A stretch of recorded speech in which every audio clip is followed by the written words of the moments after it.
Euzu billahi mineşşeytanirracim. Bismillahirrahmanirrahim. Elhamdülillah ve salatu ve selamu ala Resulillah. Değerli arkadaşlar, Muhammed Ali Es-Sabuni'nin Et-Tefsirul Vadihul Müyesser adlı eserinden 28. cüzün 25. dersini yapmak üzere birlikteyiz. Geçen dersimizde Cuma suresinin tefsirini okuyorduk. Tam olarak 9. ayetin başına gelmiştik. Önce tefsirini yapacağımız ayet-i kerimelerin mealini verelim. Ardından tefsirini kitabımızdan arz edelim. Estaizu billah, bismillah. Ya eyyühellezine amenu izâ nudiye lissalati min yevmil cumu'ati فَاسْعَوْا إِلَى ذِكْرِ اللّٰهِ وَذَرُوا الْبَيْعِ ذَٰلِكُمْ خَيْرٌ لَكُمْ اِنْ كُنْتُمْ تَعْلَمُونَ. Ya eyyühellezine amenu, ey iman edenler.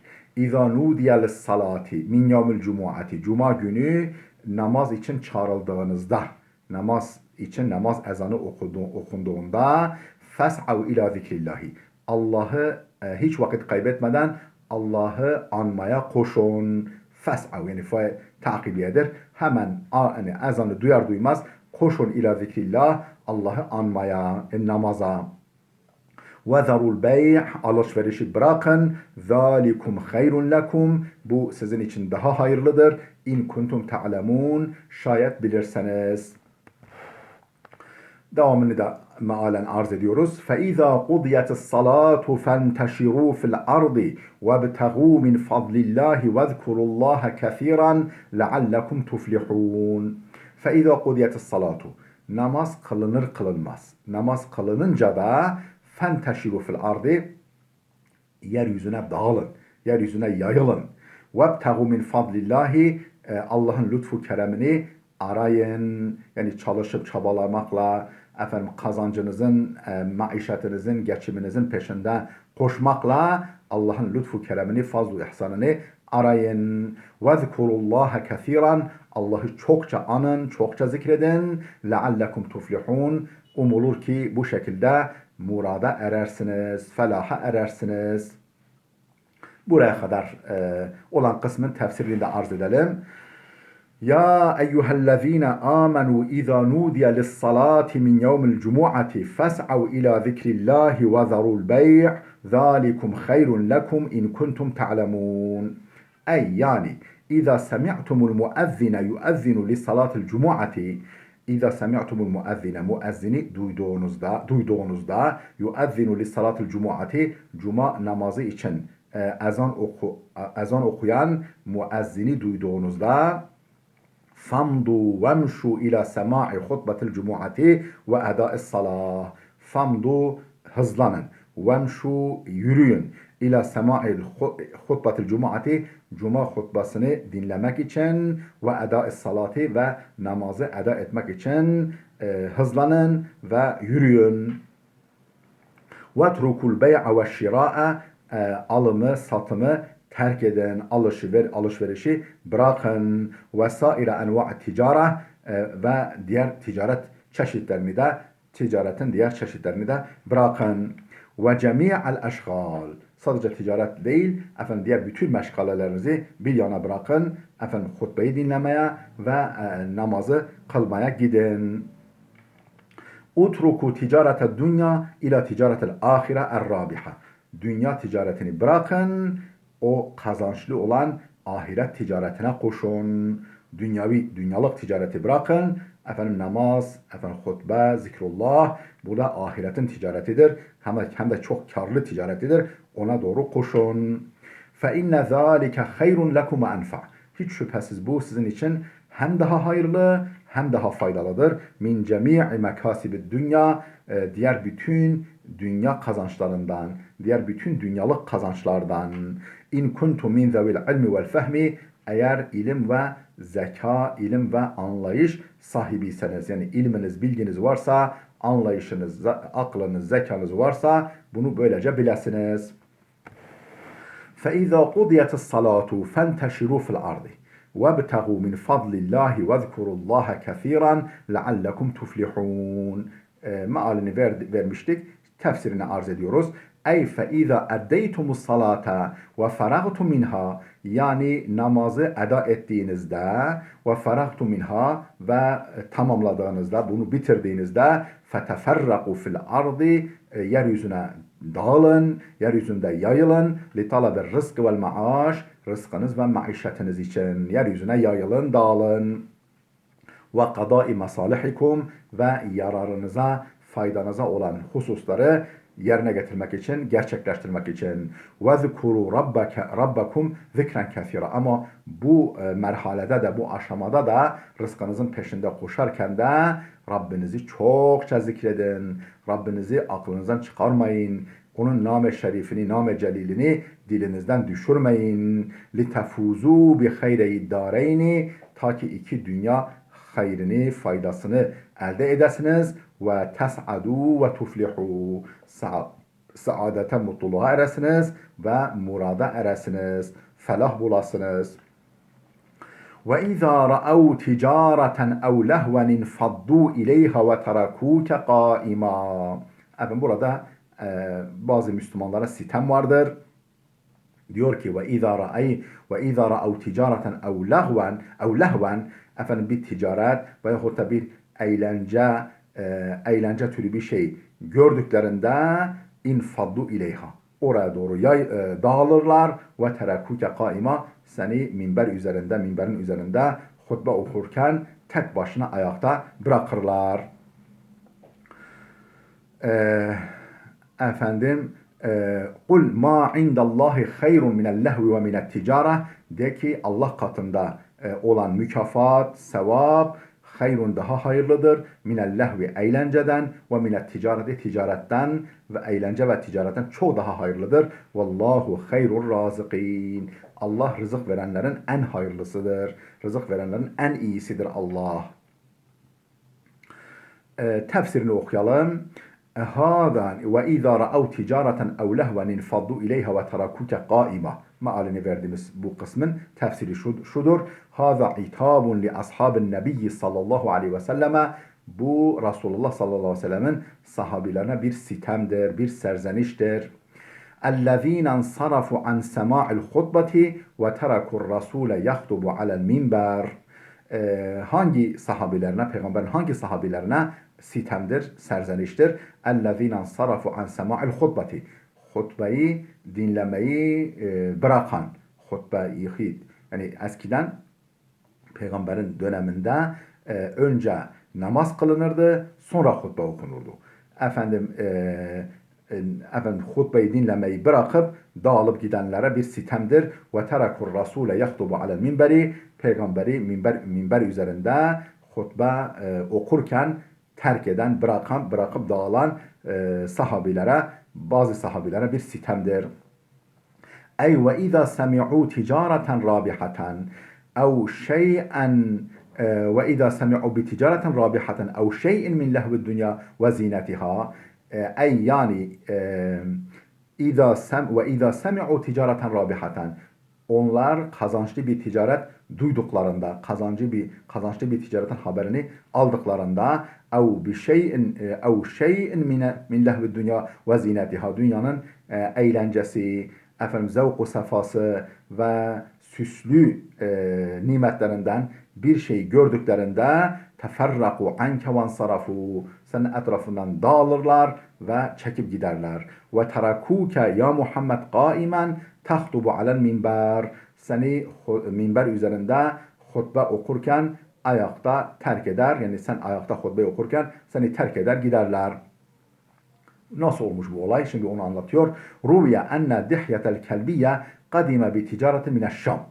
Rivayet edildiğine göre Dihyetul Kelbi isimli sahabi kadime bi ticaretin mineşşam, Şam'dan, yani Suriye'den bir ticaret kervanı getirmiş, bir ticaret kervanını celbetmiş, getirmiş. Ve kana bil medineti meca'atun ve gala'u si'rin. Medine'de bir meca'a, yani bir açlık dönemi vardı, bir kıtlık dönemi vardı. Ve gala'u si'rin,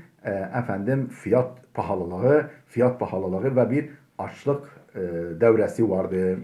İnsanlar aç idiler.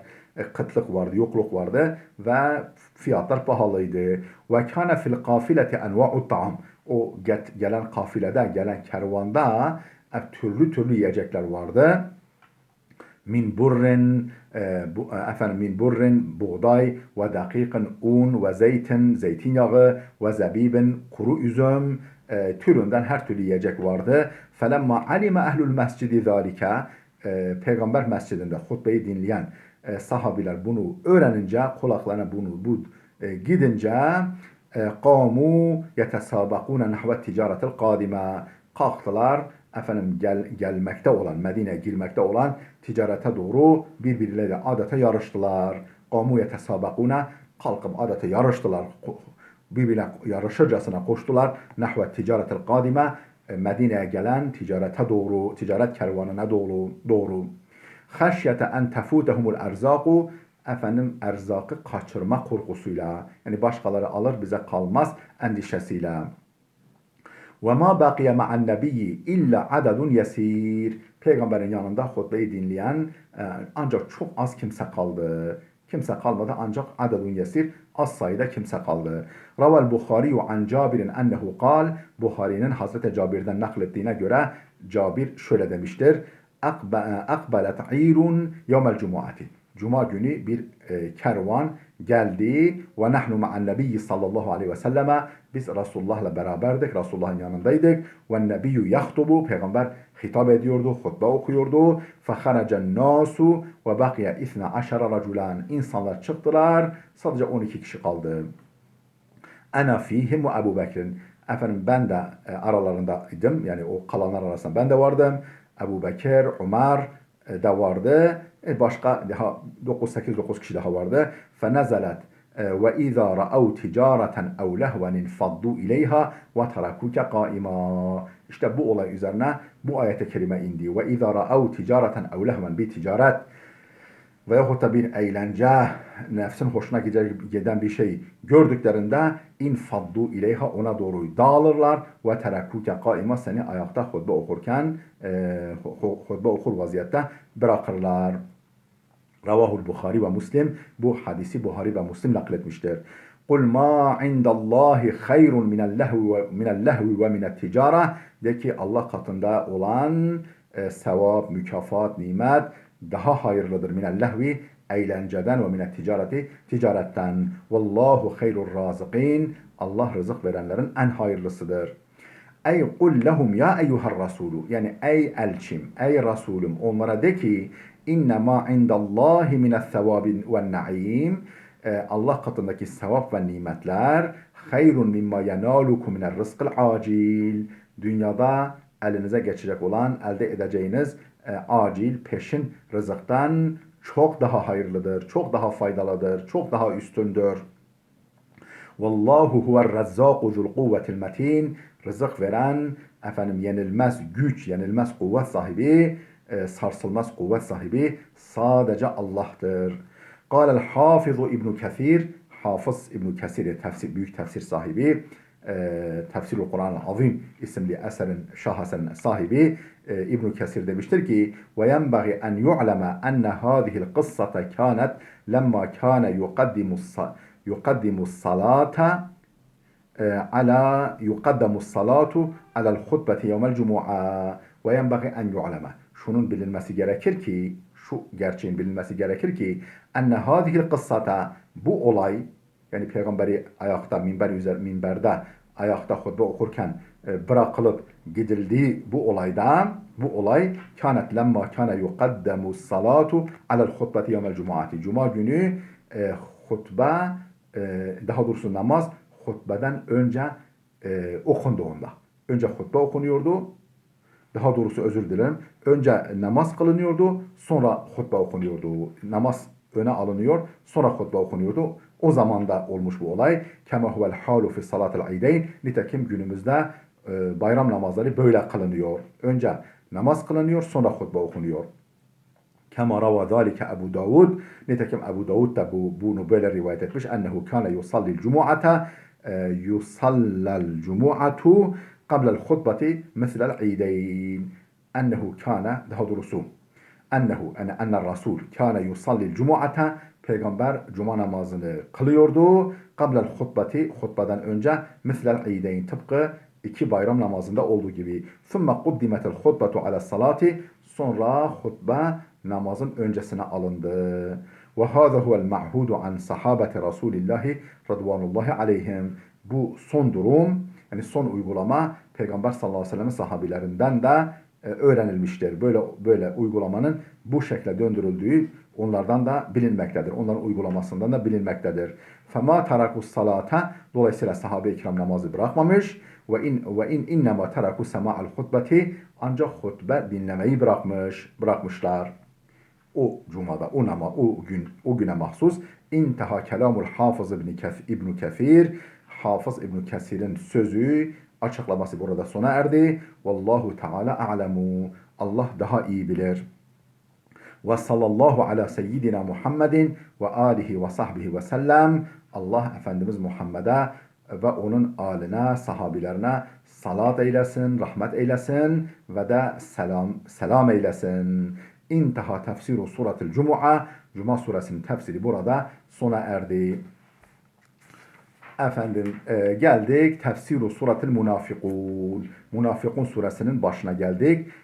Dersimiz burada dursun. İnşallah gelecek ders bu surenin tefsirinden okumaya başlayacağız. Değerli dostlar, her zaman zaman zaman hatırlattığımız gibi eğer bu derslerimizi faydalı görüyorsanız, beğeniyorsanız efendim sizden önemli ricam bunu herkese yayın. Herkes istifade etsin. Hem Arapçaları gelişir, hem Türkçe tercümeleri gelişir, hem daha da önemlisi Allah'ın kelamını, Allah'ın mesajını öğrenmiş olurlar. Etraflı bir şekilde, sağlıklı bir şekilde öğrenmiş olurlar. Çok yönden faydalı bir ders olduğuna inanıyorum. Kanalımıza abone bulun ve yaygınlaştırın. Yüz binlerce, milyonlarca insan istifade etsin. Bizden çalışmak, sizden de katkı, manevi katkı, Allah'tan da tevfik ve rızasını nasip etme. Allah'tan umduğumuz tevfikidir, bize başarı nasip etmesidir ve rızasını, mükafatını bizden esirgememesidir. Allah bizim de sizin de geçmişlerimize rahmet eylesin. Efendim bizi cennetinde hepimizi buluştursun. Allah'a emanet olun.